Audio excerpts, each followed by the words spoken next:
News express at 6ಗೆ ಸ್ವಾಗತ. ನಾನು ಸುಕನ್ಯಾ. ನಶೆ ಸುಳಿಯಲ್ಲಿ ಸಿಲುಕಿರೋ ರಾಗಿಣಿಯ ಮಾದಕ ಒಳಸಂಚು ಬಯಲಾಗಿದೆ ಹೇಗೆ? ಲಾಕ್ಡೌನ್ ಅವಧಿಯಲ್ಲೂ ಗುಪ್ತ ಪಾರ್ಟಿಗಳು ನಡೆದಿದ್ದಲ್ಲಿ ಕಾಲು ಕೆರೆದು ಬಂದ ಚೀನಾಗೆ ತಕ್ಕ ಪಾಠ ಕಲಿಸಲಿದೆಯಾ ಭಾರತ? ಇವೆಲ್ಲವನ್ನ ನೋಡೋಣ ನ್ಯೂಸ್ ಎಕ್ಸ್‌ಪ್ರೆಸ್‌ನಲ್ಲಿ. ನಶೆ ನಂಟಿನಲ್ಲಿ ಸಿಲುಕಿರುವ ನಟಿ ರಾಗಿಣಿಗೆ ಸಿಸಿಬಿಯಿಂದ ವಿಚಾರಣೆ ಮೇಲೆ ವಿಚಾರಣೆ. ಸಿನಿಮಾ ಬೇಡಿಕೆ ಕಡಿಮೆ ಆಗ್ತಾ ಇದ್ದಂತೆ ಪಾರ್ಟಿಗಳತ್ತ ವಾಲಿದ್ರ ತುಪ್ಪದ ಬೆಡಗಿ. ಲಾಕ್ಡೌನ್ ಟೈಮಲ್ಲೂ ಪಾರ್ಟಿ ಅರೇಂಜ್ ಮಾಡಿದ್ದ ಕಿಲಾಡಿ ತಗ್ಲಾಕೊಂಡಿದ್ದು ಹೇಗೆ? ನೋಡೋಣ ಡ್ರಗ್ಸ್ ದುನಿಯಾ ನ್ಯೂಸ್ ಎಕ್ಸ್‌ಪ್ರೆಸ್‌ನಲ್ಲಿ.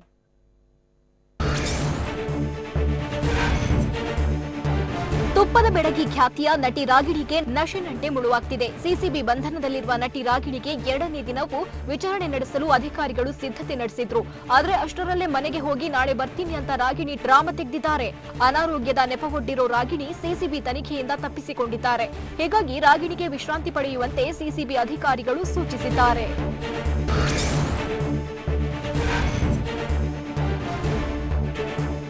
ಸ್ಯಾಂಡಲ್ವುಡ್ನಲ್ಲಿ ಡ್ರಗ್ಸ್ ಜಾಲದ ನಂಟು ಆರೋಪದಲ್ಲಿ ಸಿಲುಕಿರುವ ನಟಿ ರಾಗಿಣಿ ವಿರುದ್ಧ ಅಪರಾಧ ಒಳಸಂಚು ಅಡಿ ಪ್ರಕರಣ ದಾಖಲಾಗಿದೆ. ಬೆಂಗಳೂರಿನ ಕಾಟನ್ಪೇಟೆ ಸ್ಟೇಷನ್ನಲ್ಲಿ ಪ್ರಕರಣ ದಾಖಲಾಗಿದ್ದು ಸಿಸಿಬಿ ಎಸಿಪಿ ಗೌತಮ್ ದೂರು ನೀಡಿದ್ದು ಎನ್ಡಿಪಿಎಸ್ ಕಾಯ್ದೆ 21(21)ಸಿ 27(a) 27(b) 29 ಐಪಿಸಿ 120(b) ಅಡಿ ನಟಿ ರಾಗಿಣಿ ವಿರುದ್ಧ ಕೇಸ್ ದಾಖಲಿಸಿಕೊಳ್ಳಲಾಗಿದೆ.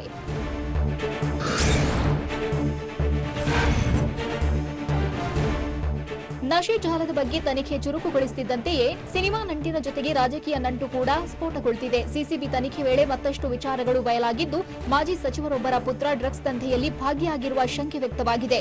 ಮಾಜಿ ಸಚಿವರ ಪುತ್ರ ಮತ್ತು ಆತನ ಸ್ನೇಹಿತನಿಂದ ಡ್ರಗ್ಸ್ ಮಾರಾಟ ನಡೆದಿರುವುದು ಸಿಸಿಬಿಯ ಪ್ರಾಥಮಿಕ ತನಿಖೆಯಲ್ಲಿ ಗೊತ್ತಾಗಿದೆ.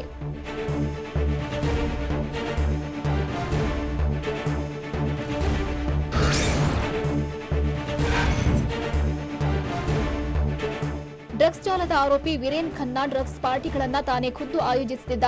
ನವದೆಹಲಿಯ ಹೈಫೈ ಏರಿಯಾದಲ್ಲಿ ವಾಸವಾಗಿದ್ದ ಈತ ವಿಶ್ವದಲ್ಲೇ 9ನೇ ಅತ್ಯಂತ ದುಬಾರಿ ಏರಿಯಾದಲ್ಲಿ ವಾಸವಾಗಿದ್ದ. ಕನ್ಹಾಟ್ ಪ್ಲೇಸ್ನಲ್ಲಿರುವ ವೀರೇನ್ ಖನ್ನಾ ಬಂಗಲೆಯಲ್ಲೇ ಸಿಸಿಬಿ ಪೊಲೀಸರು ಆತನನ್ನ ಬಂಧಿಸಿದ್ದಾರೆ. ಸಿಸಿಬಿಯವರು ಅಂದಿದ್ದಕ್ಕೆ ವೀರೇನ್ ಖನ್ನಾ ತಂದೆ ಸ್ಥಳೀಯ ಪೊಲೀಸರನ್ನ ಕರೆಸಿದ್ದಾರಂತೆ. ಡ್ರಗ್ಸ್ ಜಾಲದಲ್ಲಿ ಸಿಲುಕಿರುವ ನಟಿ ರಾಗಿಣಿ ಮನೆಯಲ್ಲಿ ಪೊಲೀಸರು ತಲಾಶ್ ನಡೆಸಿದ್ರು. ಈ ವೇಳೆ ರಾಗಿಣಿ ಮನೆಯಲ್ಲಿ ಸಿಕ್ಕ ಸಿಗರೆಟ್ ಪ್ಯಾಕ್ ಅನ್ನ ಎಫ್ಎಸ್ಎಲ್ಗೆ ರವಾನೆ ಮಾಡಲಾಗಿದೆ. ನಿನ್ನೆ ರಾಗಿಣಿ ಮನೆಯಲ್ಲಿ ಸಿಕ್ಕಿದ್ದ ಸಿಗರೆಟ್ ಪ್ಯಾಕ್ನಲ್ಲಿ ಡ್ರಗ್ಸ್ ಏನಾದರೂ ಇದೆಯಾ ಎಂಬುದರ ಬಗ್ಗೆ ಹೆಚ್ಚಿನ ತನಿಖೆಗಾಗಿ ಸಿಸಿಬಿ ಅಧಿಕಾರಿಗಳು ಎಫ್ಎಸ್ಎಲ್ಗೆ ರವಾನೆ ಮಾಡಿದ್ದಾರೆ.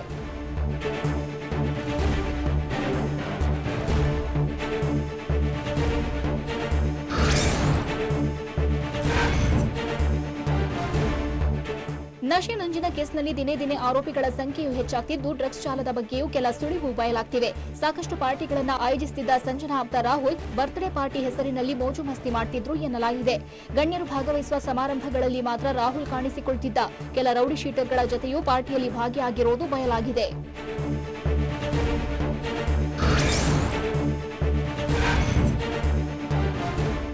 ಸ್ಯಾಂಡಲ್ವುಡ್ನಲ್ಲಿ ಡ್ರಗ್ಸ್ ಜಾಲದ ನಂಟು ದಿನೇ ದಿನೇ ಕಗ್ಗಂಟಾಗ್ತಲೇ ಇದೆ. ಲಾಕ್ಡೌನ್ ಅವಧಿಯಲ್ಲೂ ಪಾರ್ಟಿ ನಡೆದಿರೋದು ಬಯಲಾಗಿದೆ. ಜುಲೈ 6ರಂದು ಬೆಂಗಳೂರಿನಲ್ಲಿ ವೀರೇನ್ ಪಾರ್ಟಿ ಆಯೋಜಿಸಿದ್ದ.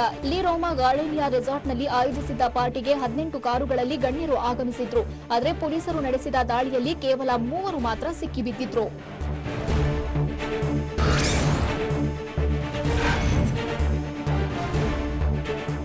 ಡ್ರಗ್ಸ್ ಜಾಲದ ಕಿಂಗ್ ಪಿನ್ ನಂತಿರೋ ವೀರೇನ್ ಖನ್ನಾ ಪಾರ್ಟಿ ಮಾಡೋದ್ರಲ್ಲಿ ಎಕ್ಸ್ಪರ್ಟ್. ನಶೆ ಕೇಸ್ನಲ್ಲಿ ಹಲವರು ಅರೆಸ್ಟ್ ಆಗಿದ್ರು ಸಹ ವೀರೇನ್ ಇವತ್ತು ಪಾರ್ಟಿಯೊಂದನ್ನ ಆಯೋಜಿಸಿದ್ದ. ಆದ್ರೆ ಆತ ಅಂಧರಾಗಿದ್ದೇ ತಡ ಕ್ವೀನ್ಸ್ ರಸ್ತೆಯಲ್ಲಿ ನಡೆಯಬೇಕಿದ್ದ ಪಾರ್ಟಿ ಕ್ಯಾನ್ಸಲ್ ಆಗಿದೆ. ಸ್ಯಾಂಡಲ್ವುಡ್ ನಟಿಗೂ ಈ ಪಾರ್ಟಿ ಆಹ್ವಾನ ನೀಡಲಾಗಿತ್ತಂತೆ.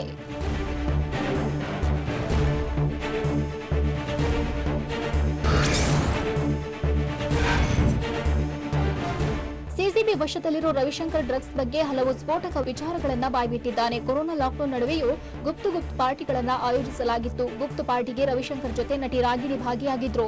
ರಾಗಿಣಿ ಡ್ರಗ್ಸ್ ಸೇವನೆಗೆ ರವಿಶಂಕರ್ ಮೊಬೈಲ್ನಲ್ಲಿತ್ತು ಸಾಕ್ಷಿಗಳು. ರೆಸಾರ್ಟ್ನಲ್ಲಿ ನಡೆದಿದ್ದ ಪಾರ್ಟಿಗೆ ಕೇವಲ 25 ಜನರಿಗೆ ಮಾತ್ರ ಆಹ್ವಾನ ನೀಡಲಾಗಿತ್ತು.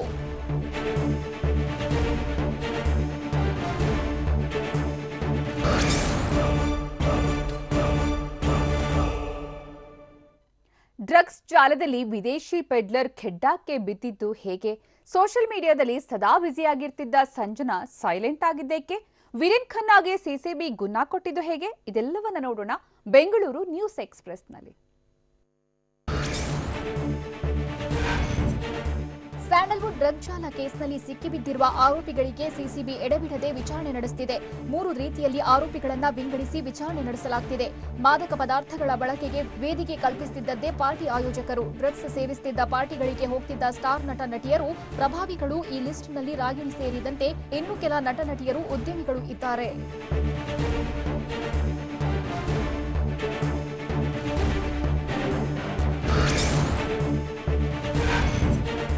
ಅಂತಾರಾಷ್ಟ್ರೀಯ ಮಟ್ಟದ ಡ್ರಗ್ ಪೆಡ್ಲರ್ ಲೂಮ್ ಪೆಪ್ಪರ್ನನ್ನ ಪೊಲೀಸರು ಬಂಧಿಸಿದ್ದಾರೆ. ಸೆನೆಗಲ್ ದೇಶದ ಲೂಮ್ ಪೆಪ್ಪರ್ ಅಲಿಯಾಸ್ ಸೈಮನ್ನನ್ನ ಅರೆಸ್ಟ್ ಮಾಡಲಾಗಿದೆ. ಪಾರ್ಟಿಗಳಿಗೆ ವಿದೇಶದಿಂದ ಡ್ರಗ್ಸ್ ತರುತ್ತಿದ್ದ ಆರೋಪಿಯಾಗಿದ್ದಾನೆ. ಡ್ರಗ್ಸ್ ಕೇಸ್ನಲ್ಲಿ 7ನೇ ಆರೋಪಿಯಾಗಿರುವ ಲೂಮ್ ಪೆಪ್ಪರ್ನನ್ನು ಬಂಧಿಸಿದ ಸಿಸಿಬಿ ಪೊಲೀಸರು ಬಳಿಕ ಆತನನ್ನ ವೈದ್ಯಕೀಯ ಪರೀಕ್ಷೆಗೆ ಕರೆದೊಯ್ದರು.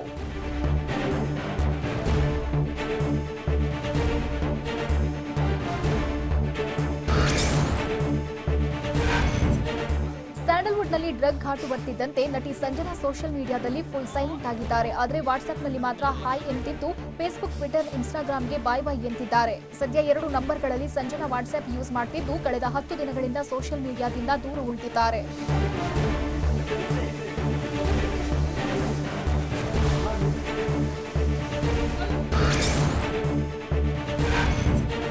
ತುಪ್ಪದ ಬೆಡಗಿ ರಾಗಿಣಿಗೆ ಗಾಂಧಿನಗರದಲ್ಲೂ ಬೇಡಿಕೆ ಕಡಿಮೆಯಾಗಿತ್ತು. ಇತ್ತೀಚೆಗೆ ಯಾವುದೇ ಹೊಸ ಸಿನಿಮಾಗಳು ಕೈಯಲ್ಲಿರಲಿಲ್ಲ. ಹೀಗಾಗಿ ಬರೀ ಪಾರ್ಟಿ ಪಬ್ಗಳಲ್ಲಿ ಹೆಚ್ಚಾಗಿ ಕಾಣಿಸಿಕೊಳ್ತಿದ್ರು. ಸ್ನೇಹಿತರ ಜೊತೆ ಸುತ್ತಾಟ ಹೆಚ್ಚಾಗಿತ್ತು. ಮೊದಲು ಸಿನಿಮಾಗಾಗಿ ಸಖತ್ ಡೆಡಿಕೇಟ್ ಆಗಿದ್ದ ತುಪ್ಪದ ಬೆಡಗಿಗೆ ಅವಕಾಶ ಕಡಿಮೆಯಾಗ್ತಿತ್ತಂತೆ. ಪಾರ್ಟಿ ಪ್ರೀತಿಯೇ ಇಂತಹ ಅವಾಂತರಕ್ಕೆ ಕಾರಣವಾಯಿತಂತೆ.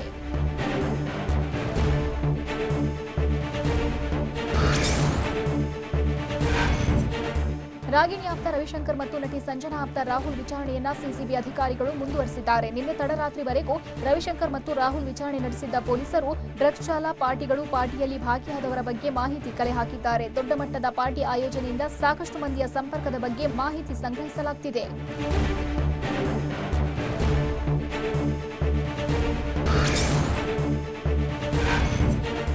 ಸ್ಯಾಂಡಲ್ವುಡ್ಗೆ ಡ್ರಗ್ಸ್ ನಂಟು ಆರೋಪ ಕೇಸ್ನಲ್ಲಿ ಪಾರ್ಟಿಗಳನ್ನು ಆಯೋಜಿಸುತ್ತಿದ್ದ ರೂವಾರಿ ವೀರೇನ್ ಖನ್ನಾನನ್ನ ಸಿಸಿಬಿ ಪೊಲೀಸರು ದೆಹಲಿಯಲ್ಲಿ ಬಂಧಿಸಿದ್ದಾರೆ. ಸದ್ಯ ಬೆಂಗಳೂರಿನ ಸಿಸಿಬಿ ಕಚೇರಿಗೆ ಇಂದು ಕರೆತರುವ ಸಾಧ್ಯತೆ ಇದೆ. ಡ್ರಗ್ಸ್ ಸಂಬಂಧಿತ ಪಾರ್ಟಿ ಬಗ್ಗೆ ಮಾಹಿತಿ ನೀಡಿರುವ ಖನ್ನಾ, ಯಾರಿಗೆಲ್ಲ ಡ್ರಗ್ಸ್ ಪೂರೈಕೆ ಮಾಡುತ್ತಿದ್ದ ನಟಿ ರಾಗಿಣಿ ಬಗ್ಗೆಯೂ ವೀರೇನ್ ಹೇಳಿರುವ ಮಾಹಿತಿ ಆಧರಿಸಿ ವಿಚಾರಣೆ ನಡೆಸಲಾಗುತ್ತಿದೆ.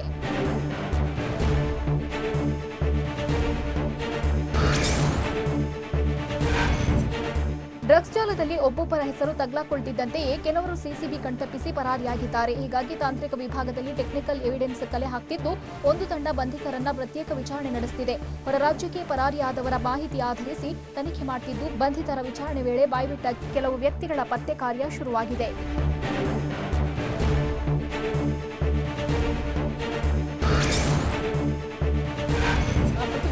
ನಟಿ ರಾಗಿಣಿ ಸಿಸಿಬಿ ಖೆಡ್ಡಾಗೆ ಬಿದ್ದಿದ್ದು ಹೇಗೆ ಅನ್ನೋದು ಕುತೂಹಲ ಮೂಡಿಸಿದೆ. ಬೆಂಗಳೂರಿನಲ್ಲಿ ತಡರಾತ್ರಿ ನಡೆಯುವ ಪಾರ್ಟಿಗಳ ಮೇಲೆ ಸಿಸಿಬಿ ಕಣ್ಣಿಟ್ಟಿತ್ತು. ತಿಂಗಳುಗಟ್ಟಲೆ ಕಾದ್ರೂ ಪಾರ್ಟಿಗಳ ಬಗ್ಗೆ ಸರಿಯಾದ ಮಾಹಿತಿ ಸಿಕ್ಕಿರಲಿಲ್ಲ.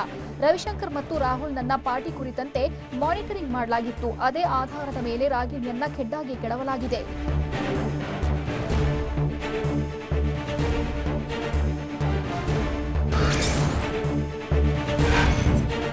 ಡ್ರಗ್ಸ್ ಪಾರ್ಟಿಗಳನ್ನು ಆಯೋಜಿಸುತ್ತಿದ್ದವರು ತುಂಬಾ ಗೌಪ್ಯತೆಯಿಂದ ಇದೆಲ್ಲವನ್ನ ನಡೆಸುತ್ತಿದ್ರು. ಕೇವಲ 15 ರಿಂದ 20 ಜನರು ಮಾತ್ರ ಪಾರ್ಟಿಗೆ ಆಹ್ವಾನ ನೀಡಲಾಗ್ತಿತ್ತು. ತಡರಾತ್ರಿ ಶುರುವಾಗುವ ಪಾರ್ಟಿ ಎಲ್ಲಿ ನಡೆಯುತ್ತೆ ಅನ್ನೋದು ಯಾರಿಗೂ ಗೊತ್ತಾಗ್ತಿರ್ಲಿಲ್ಲ.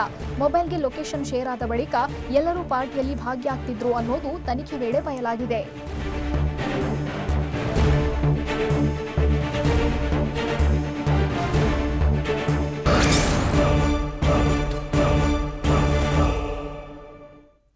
ರಾಜ್ಯದಲ್ಲಿ ಕೊರೋನಾ ಸೋಂಕು ನಿಯಂತ್ರಿಸೋದಕ್ಕೆ ಸರ್ಕಾರ ನಿಜಕ್ಕೂ ಎಡವಿದೆಯಾ? ಅಪ್ಪಾಜಿಗೌಡ ಸಾವಿಗೆ ದತ್ತ ಆಕ್ರೋಶ ವ್ಯಕ್ತಪಡಿಸಿದ್ದು ಯಾಕೆ? ಕೋವಿಡ್ ಸೆಂಟರ್ನಲ್ಲಿ ಸೋಂಕಿತರ ಬಿಂದಾಸ್ ಡ್ಯಾನ್ಸ್ ಹೇಗಿದೆ? ನೋಡೋಣ ಕೊರೋನಾ ಹಾಟ್ಸ್ಪಾಟ್ನಲ್ಲಿ. ವಿಶ್ವದಾದ್ಯಂತ ಕೊರೋನಾ ವೈರಸ್ ಆಘಾತದ ಮೇಲೆ ಆಘಾತ ನೀಡುತ್ತಿದ್ದು, ಸೋಂಕಿತರ ಸಂಖ್ಯೆ ಏರಿಕೆಯಾಗುತ್ತಲೇ ಇದೆ. ವಿಶ್ವದಲ್ಲಿ 2,62,85,530 ಜನರಿಗೆ ಸೋಂಕು ವಕ್ಕರಿಸಿಕೊಂಡಿದ್ರೆ 8,78,809 ಜನರು ವೈರಸ್ ವಿರುದ್ಧ ಹೋರಾಡಲಾಗದೆ ಜೀವ ಕಳೆದುಕೊಂಡಿದ್ದಾರೆ. ಇನ್ನು 1,88,95,413 ಜನರು ಕೊರೋನಾದಿಂದ ಗುಣಮುಖರಾಗಿದ್ದಾರೆ. 70 ಲಕ್ಷ ಜನರು ಕೋವಿಡ್ ಆಸ್ಪತ್ರೆಗಳಲ್ಲಿ ಚಿಕಿತ್ಸೆ ಪಡೆಯುತ್ತಿದ್ದಾರೆ.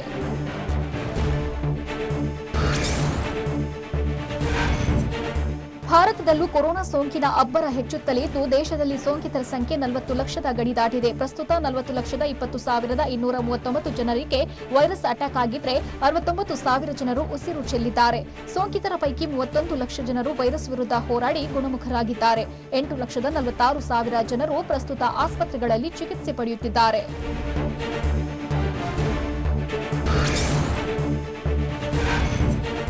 ದೆಹಲಿಯಲ್ಲಿ ಕೊರೋನಾ ಸೋಂಕಿತರ ಸಂಖ್ಯೆ ಎರಡನೇ ಅಲೆಯಲ್ಲಿ ಹೆಚ್ಚಾಗ್ತಿದೆ. ಹೀಗಾಗಿ ದೆಹಲಿಯಾದ್ಯಂತ ಮಾರ್ಕೆಟ್ ಹಾಗೂ ರೈಲು ನಿಲ್ದಾಣಗಳಲ್ಲಿ ವಾರಾಂತ್ಯಕ್ಕೆ ಕೋವಿಡ್ ಟೆಸ್ಟ್ ನಡೆಸಲು ನಿರ್ಧರಿಸಲಾಗಿದೆ. ದೆಹಲಿ ಸರ್ಕಾರವು ಕೊರೋನಾ ಟೆಸ್ಟ್ ಕ್ಯಾಂಪ್ಗಳನ್ನು ಹೆಚ್ಚಿಸುವ ಬಗ್ಗೆ ಕೇಂದ್ರ ಸರ್ಕಾರಕ್ಕೆ ಪತ್ರ ಬರೆಯಲು ನಿರ್ಧರಿಸಿರುವುದಾಗಿ ಸರ್ಕಾರ ಹೇಳಿದೆ. ಸೂಪರ್ ಸ್ಪ್ರೆಡರ್ಗಳನ್ನು ತಡೆಯಲು ಈ ಕ್ರಮ ಕೈಗೊಳ್ಳಲಾಗಿದೆ.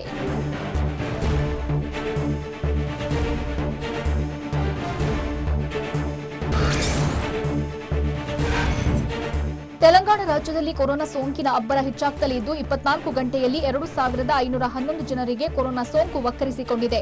ರಾಜ್ಯದಲ್ಲಿ ಸೋಂಕಿತರ ಸಂಖ್ಯೆ 1,38,395ಕ್ಕೆ ಏರಿಕೆಯಾಗಿದ್ರೆ ಈವರೆಗೂ 877 ಜನ ಸಾವನ್ನಪ್ಪಿದ್ದಾರೆ. ಹೈದರಾಬಾದ್ ನಗರ ವ್ಯಾಪ್ತಿಯಲ್ಲಿ 305 ಕೊರೋನಾ ಕೇಸ್ ಪತ್ತೆಯಾಗಿದ್ದು ಹೈದರಾಬಾದ್ನಲ್ಲಿ ಸೋಂಕಿತರ ಸಂಖ್ಯೆ 52,647ಕ್ಕೆ ಏರಿಕೆಯಾಗಿದೆ.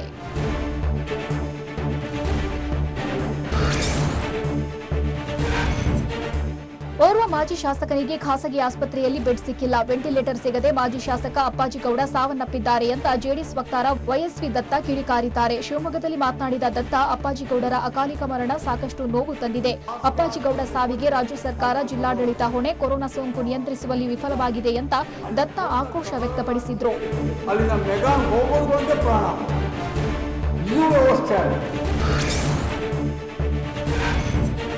ರಾಯಚೂರು ಜಿಲ್ಲೆಯಲ್ಲಿ ಕೊರೋನಾ ಸೋಂಕಿನ ನಾಗಾಲೋಟಕ್ಕೆ ಎಲ್ಲೆಯೇ ಇಲ್ಲದಂತಾಗಿದ್ದು ಸೋಂಕಿತರ ಸಂಖ್ಯೆ ಏರುತ್ತಲೇ ಇದೆ. ಜಿಲ್ಲೆಯಲ್ಲಿ ಇವತ್ತು ಸಹ 188 ಜನರಿಗೆ ಕೊರೋನಾ ಸೋಂಕು ಕಾಣಿಸಿಕೊಂಡಿರುವ ಶಂಕೆ ವ್ಯಕ್ತವಾಗಿದೆ.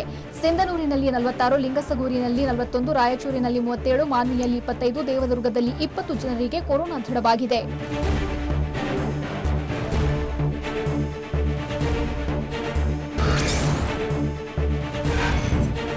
ಕೊಪ್ಪಳ ಕೈ ಶಾಸಕ ರಾಘವೇಂದ್ರ ಹಿಟ್ನಾಳ್ ತಂದೆ ಬಸವರಾಜ್ ಹಿಟ್ನಾಳ್ಗೆ ಕೊರೋನಾ ಸೋಂಕು ದೃಢಪಟ್ಟಿದೆ. ಈ ಮೊದಲು ಶಾಸಕ ರಾಘವೇಂದ್ರ ಹಿಟ್ನಾಳ್ಗೆ ಕೊರೋನಾ ಪಾಸಿಟಿವ್ ಆಗಿತ್ತು. ತಿಂಗಳ ಬಳಿಕ ಇದೀಗ ತಂದೆಯವರಿಗೂ ಕೊರೋನಾ ಪಾಸಿಟಿವ್ ಆಗಿದೆ. ಬಸವರಾಜ್ ಹಿಟ್ನಾಳ್ ಅನಾರೋಗ್ಯದ ಕಾರಣ ಕೋವಿಡ್ ಟೆಸ್ಟ್ ಮಾಡಿಸಿದ್ರು. ವರದಿ ಪಾಸಿಟಿವ್ ಬಂದಿದ್ದು ವೈದ್ಯರ ಸಲಹೆ ಮೇರೆ ಕ್ವಾರಂಟೈನ್ ಆಗಿದ್ದು ಚಿಕಿತ್ಸೆ ಪಡೆಯುತ್ತಿದ್ದಾರೆ.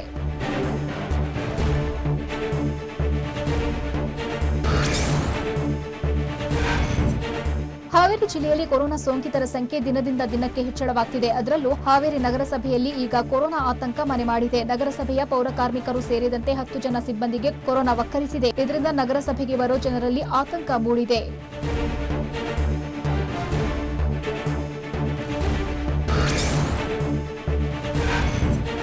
ಕೊರೋನಾ ಸೋಂಕು ಕಾಣಿಸಿಕೊಂಡ್ರೆ ಆಕಾಶವೇ ತಲೆ ಮೇಲೆ ಬಿದ್ದಂತೆ ವರ್ತಿಸೋರೆ ಹೆಚ್ಚು. ಆದರೆ ಬೆಂಗಳೂರು ಉತ್ತರ ತಾಲೂಕಿನ ಮಾದಾವರ ಬಳಿಯ ಬಿಐಇಸಿಯಲ್ಲಿ ಕೊರೋನಾ ಸೋಂಕಿತರು ಬಿಂದಾಸಾಗಿ ಸ್ಟೆಪ್ಸ್ ಹಾಕಿದ್ದಾರೆ. ರೋಗ ಲಕ್ಷಣಗಳು ಇಲ್ಲದ ಸೋಂಕಿತರಿಗಾಗಿರುವ ಆರೈಕೆ ಕೇಂದ್ರದಲ್ಲಿ ಕೊರೋನಾ ಬಗ್ಗೆ ತಲೆಕೆಡಿಸಿಕೊಳ್ಳದೆ ಡ್ಯಾನ್ಸ್ ಮಾಡಿದ್ದು ಉಳಿದವರು ಚಪ್ಪಾಳೆ ತಟ್ಟಿ ಖುಷಿ ಪಟ್ಟಿದ್ದಾರೆ.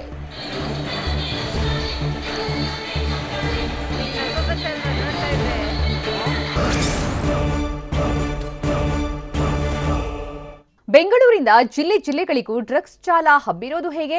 ಶಿಕ್ಷಕರ ದಿನಾಚರಣೆಯಂದೇ ಶಿಕ್ಷಕರು ಕರಾಳ ದಿನ ಆಚರಿಸಿದ್ದು ಯಾಕೆ? ಆನೆ ತುಳಿದು ವ್ಯಕ್ತಿ ಸಾವನ್ನಪ್ಪಿದ್ದು ಎಲ್ಲಿ? ಇಂಥ ಕೌತುಕದ ಸುದ್ದಿ ನೋಡೋಣ ಸ್ಟೇಟ್ ನ್ಯೂಸ್ ಎಕ್ಸ್‌ಪ್ರೆಸ್‌ನಲ್ಲಿ.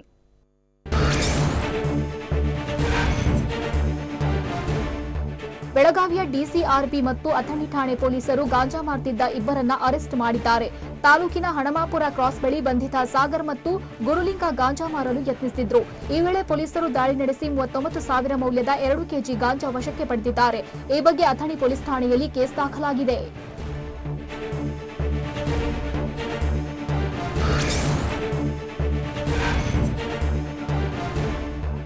ಮಂಡ್ಯ ಜಿಲ್ಲೆ ಮದ್ದೂರು ತಾಲೂಕಿನ ಚಾಮನಹಳ್ಳಿಯಲ್ಲಿ ಸಹಕಾರ ಸಂಘದ ಕಾರ್ಯದರ್ಶಿಯನ್ನ ಜನ ತರಾಟೆಗೆ ತೆಗೆದುಕೊಂಡಿದ್ದಾರೆ.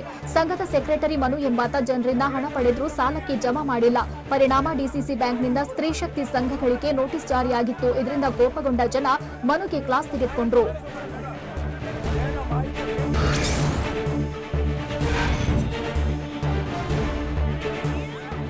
ಬೆಂಗಳೂರು ಹೊರವಲಯದ ಗೊಲ್ಲರಹಟ್ಟಿ ಬಳಿ ಇರೋ ಸಾಯಿ ಗಾರ್ಮೆಂಟ್ಸ್ ಎದುರು ಕಾರ್ಮಿಕರು ಪ್ರತಿಭಟನೆ ನಡೆಸಿದ್ದಾರೆ. ಹಲವು ವರ್ಷದಿಂದ ಕೆಲಸ ನಿರ್ವಹಿಸುತ್ತಿರುವ ಮಹಿಳಾ ಕಾರ್ಮಿಕರನ್ನ ಕೆಲಸದಿಂದ ತೆಗೆದುಹಾಕಲಾಗ್ತಿದೆ ಅಂತ ಆರೋಪಿಸಿದ್ದಾರೆ. ಹೀಗಾಗಿ ಯಾವುದೇ ಕಾರಣಕ್ಕೂ ಮಹಿಳಾ ಕಾರ್ಮಿಕರನ್ನ ಕೆಲಸದಿಂದ ತೆಗೆಯಬಾರದು ಅಂತ ಒತ್ತಾಯಿಸಿದ್ದಾರೆ.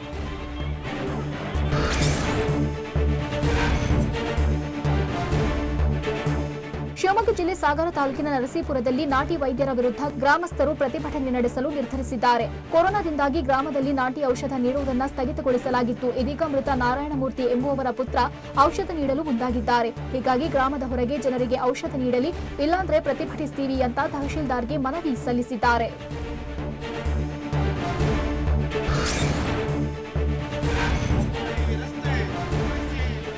ಚಿಕ್ಕಮಗಳೂರು ಜಿಲ್ಲೆ ಮೂಡಿಗೆರೆ ತಾಲೂಕಿನ ಕೊಟ್ಟಿಗೆಹಾರದಲ್ಲಿ ಯುವಕರ ತಂಡವೊಂದು ಚಾರ್ಮಾಡಿ ಉಳಿಸಿ ಅಭಿಯಾನ ಶುರು ಮಾಡಿದೆ. ಭಾರೀ ಮಳೆಗೆ ಚಾರ್ಮಾಡಿ ಗುಡ್ಡ ಕುಸಿಯುತ್ತಿದ್ದು, ಕೆಲ ಕಡೆ ತಾತ್ಕಾಲಿಕ ಕಾಮಗಾರಿ ನಡೆಸಲಾಗಿದೆ. ಆದರೆ ಚಾರ್ಮಾಡಿ ಘಾಟ್ ರಸ್ತೆಯನ್ನ ಶಾಶ್ವತವಾಗಿ ಅಭಿವೃದ್ಧಿಪಡಿಸುವ ಬಗ್ಗೆ ಸರ್ಕಾರ ಚಿಂತಿಸಬೇಕು ಅಂತ ಯುವಕರು ಒತ್ತಾಯಿಸಿದ್ದಾರೆ. 15 ಕಿಲೋಮೀಟರ್ ಜಾಥಾ ನಡೆಸಿದ್ದಾರೆ.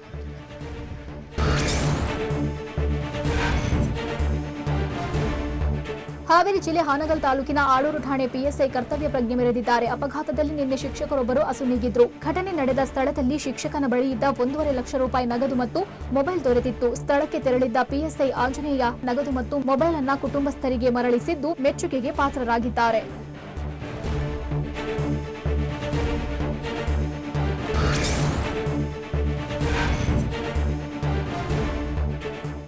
ಶಿಕ್ಷಕರ ದಿನಾಚರಣೆಯಂದೇ ಬೀದಿಗಿಳಿದು ಶಿಕ್ಷಕರು ಪ್ರತಿಭಟನೆ ನಡೆಸಿದ್ದಾರೆ. ವಿವಿಧ ಬೇಡಿಕೆಗಳನ್ನು ಈಡೇರಿಸುವಂತೆ ಒತ್ತಾಯಿಸಿ ಬೆಳಗಾವಿ ಜಿಲ್ಲೆ ಗೋಕಾಕ್ ತಾಲೂಕಿನ ಶಿಕ್ಷಕರ ದಿನಾಚರಣೆಯನ್ನ ಕರಾಳ ದಿನಾಚರಣೆಯನ್ನ ಆಚರಿಸಲಾಗುತ್ತಿದೆ. ಬಸವೇಶ್ವರ ವೃತ್ತದಿಂದ ತಹಶೀಲ್ದಾರ್ ಕಚೇರಿವರೆಗೆ ಮೆರವಣಿಗೆ ನಡೆಸಲಾಯಿತು. ತಹಶೀಲ್ದಾರ್ ಮೂಲಕ ರಾಜ್ಯ ಸರ್ಕಾರಕ್ಕೆ ಮನವಿ ಪತ್ರ ರವಾನೆ ಮಾಡಿದ್ರು.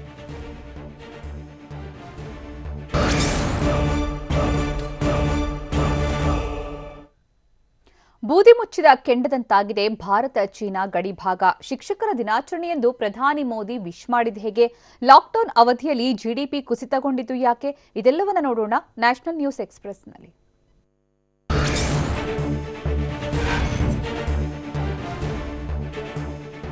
ಭಾರತ ಮತ್ತು ಚೀನಾ ನಡುವಿನ ಎಲ್ಎಸಿಯ ಪರಿಸ್ಥಿತಿ ಮೊದಲಿನಂತಿಲ್ಲ. ಹೀಗಾಗಿ ಎಂದಿನಂತೆ ಚೀನಾ ಜೊತೆ ವ್ಯವಹರಿಸಲು ಸಾಧ್ಯವಿಲ್ಲ ಅಂತ ವಿದೇಶಾಂಗ ಕಾರ್ಯದರ್ಶಿ ಹರ್ಷ್ ಶ್ರಿಂಗ್ಲಾ ಹೇಳಿದ್ದಾರೆ. ಭಾರತೀಯ ವಿಶ್ವ ವ್ಯವಹಾರಗಳ ಕೌನ್ಸಿಲ್ನಲ್ಲಿ ಮಾತನಾಡಿದ ಹರ್ಷ್, ಎಲ್ಎಸಿ ಪರಿಸ್ಥಿತಿ ನಾವು ಈ ಮೊದಲು ಎದುರಿಸಿದ ಸವಾಲುಗಳಿಗಿಂತ ಜಟಿಲವಾಗಿದೆ ಅಂತಲೂ ಹೇಳಿದ್ದಾರೆ.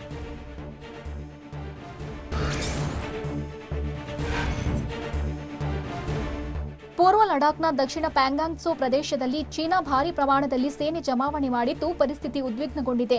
ಇದಕ್ಕೆ ಪ್ರತಿಯಾಗಿ ಭಾರತ ಕೂಡ ಹೆಚ್ಚುವರಿ ತುಕಡಿಗಳನ್ನು ನಿಯೋಜಿಸಿ ಪರಿಸ್ಥಿತಿ ಎದುರಿಸಲು ಸನ್ನದ್ಧವಾಗಿದೆ. ಟ್ಯಾಂಕರ್ಗಳು ಮತ್ತು ಪದಾತಿ ದಳ ಸೈನಿಕರನ್ನ ಚೀನಾ ಹೆಚ್ಚಿನ ಸಂಖ್ಯೆಯಲ್ಲಿ ನಿಯೋಜನೆ ಮಾಡಿದೆ. ದಕ್ಷಿಣ ಪ್ಯಾಂಗಾಂಗ್ನ ಮಾರ್ಡೋದಿಂದ ಅನತಿ ದೂರದಲ್ಲಿ ಹೆಚ್ಚುವರಿ ಟ್ಯಾಂಕ್ ಪಡೆಗಳು ಇರುವುದು ಕಂಡುಬಂದಿದೆ. ಇಂದು ದೇಶದ ಮೊದಲ ರಾಷ್ಟ್ರಪತಿ ಡಾಕ್ಟರ್ ಸರ್ವಪಲ್ಲಿ ರಾಧಾಕೃಷ್ಣನ್ ಅವರ ಜನ್ಮದಿನ. ಹೀಗಾಗಿ ಈ ದಿನವನ್ನ ಶಿಕ್ಷಕರ ದಿನಾಚರಣೆಯನ್ನಾಗಿ ಆಚರಿಸಲಾಗುತ್ತಿದೆ. ಶಿಕ್ಷಕರ ದಿನಾಚರಣೆ ಪ್ರಯುಕ್ತ ಪ್ರಧಾನಿ ಮೋದಿ ದೇಶದ ಎಲ್ಲಾ ಶಿಕ್ಷಕರಿಗೂ ಶುಭ ಕೋರಿದ್ದಾರೆ. ರಾಷ್ಟ್ರ ನಿರ್ಮಾಣ ಕಾರ್ಯದಲ್ಲಿ ಯುವ ಮನಸ್ಸುಗಳನ್ನು ಸಜ್ಜುಗೊಳಿಸುತ್ತಿರುವ ಶಿಕ್ಷಕರ ಸೇವೆಗಾಗಿ ರಾಷ್ಟ್ರ ಎಂದಿಗೂ ಕೃತಜ್ಞರಾಗಿರುತ್ತದೆ ಎಂದು ಮೋದಿ ಟ್ವೀಟ್ ಮೂಲಕ ಶುಭ ಕೋರಿದ್ದಾರೆ.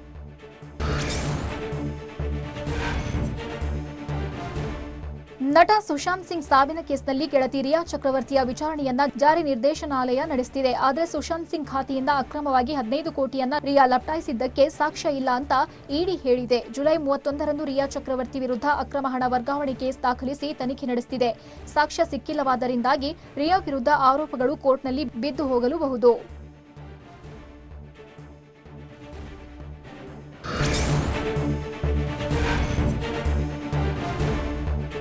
ಭಾರತದ ಪ್ರಧಾನಮಂತ್ರಿ ನರೇಂದ್ರ ಮೋದಿ ನನ್ನ ಸ್ನೇಹಿತ. ಮೋದಿ ಅತ್ಯುತ್ತಮ ಕೆಲಸಗಳನ್ನ ಮಾಡ್ತಿದ್ದಾರೆ. ಭಾರತೀಯರು ಓರ್ವ ಶ್ರೇಷ್ಠ ವ್ಯಕ್ತಿಯನ್ನು ಪಡೆದಿದ್ದೀರಿ. ಭಾರತ ಭೇಟಿ ವೇಳೆ ಆಶ್ಚರ್ಯಕರವಾದ ಸಮಯ ಕಳೆದೆವು. ಅದ್ಭುತವಾದ ಜನರನ್ನ ಅಲ್ಲಿ ನೋಡಿದ್ದೇವೆ. ಅದೊಂದು ಸೋಜಿಗದ ದೇಶವಾಗಿದ್ದು ಖಂಡಿತವಾಗಿಯೂ ಶ್ರೇಷ್ಠವಾಗಿದೆ ಅಂತ ಅಮೆರಿಕ ಅಧ್ಯಕ್ಷ ಡೊನಾಲ್ಡ್ ಟ್ರಂಪ್ ಮೋದಿ ಹಾಗೂ ಭಾರತವನ್ನು ಹೊಗಳಿದ್ದಾರೆ.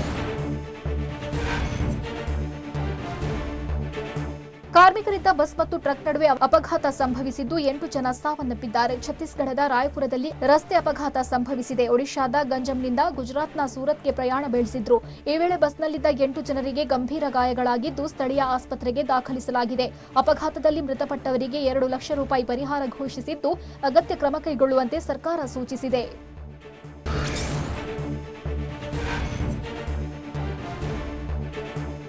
ಒಮ್ಮೆ ಕೊರೋನಾ ಬಂದ್ರೆ ಸಾಕು, ಮತ್ತೊಮ್ಮೆ ಬರಲ್ಲ ಅಂತಲೇ ಹೇಳಲಾಗ್ತಿತ್ತು. ಆದ್ರೀಗ ಪಾಸಿಟಿವ್ ಬಳಿಕ ನೆಗೆಟಿವ್ ಬಂದಿರುವವರಿಗೂ ಕೆಲ ದಿನಗಳ ಬಳಿಕ ಮತ್ತೆ ಪಾಸಿಟಿವ್ ಬಂದಿದೆ. ಮುಂಬೈ, ಅಹಮದಾಬಾದ್, ಜೋರಾಟ್ನಲ್ಲಿ 8 ಮಂದಿಗೆ 2ನೇ ಬಾರಿಗೆ ಕೊರೋನಾ ಸೋಂಕು ವಕ್ಕರಿಸಿದೆ.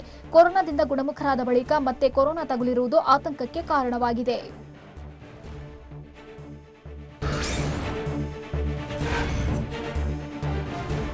ಬಿಹಾರ ವಿಧಾನಸಭಾ ಚುನಾವಣೆ ಜೊತೆಗೆ ದೇಶದ 65 ವಿಧಾನಸಭಾ ಕ್ಷೇತ್ರಗಳಿಗೆ ಉಪಚುನಾವಣೆ ನಡೆಸುವುದಾಗಿ ಕೇಂದ್ರದ ಚುನಾವಣಾ ಆಯೋಗ ಹೇಳಿದೆ. ಹೀಗಾಗಿ ಅಕ್ಟೋಬರ್-ನವೆಂಬರ್ನಲ್ಲಿ ಕರ್ನಾಟಕದ ಶಿರಾ ವಿಧಾನಸಭಾ ಕ್ಷೇತ್ರಕ್ಕೂ ಉಪಚುನಾವಣೆ ನಡೆಯುವ ಸಾಧ್ಯತೆ ಇದೆ. ಶಿರಾ ಕ್ಷೇತ್ರದಲ್ಲಿ ಜೆಡಿಎಸ್ ಶಾಸಕ ಬಿ ಸತ್ಯನಾರಾಯಣ ವಿಧಿವಶದಿಂದ ಕ್ಷೇತ್ರದಲ್ಲಿ ಬೈ ಎಲೆಕ್ಷನ್ ನಡೆಯಲಿದೆ.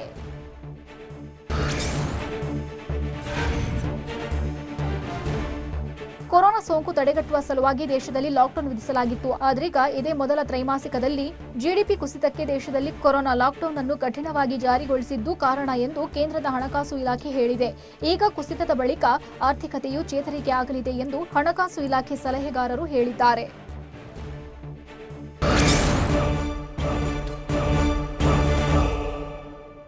ಸುದ್ದಿ ಇದಿಷ್ಟು. ನಿರಂತರ ಸುದ್ದಿಗಾಗಿ ನೋಡ್ತಾ ಇರಿ TV9.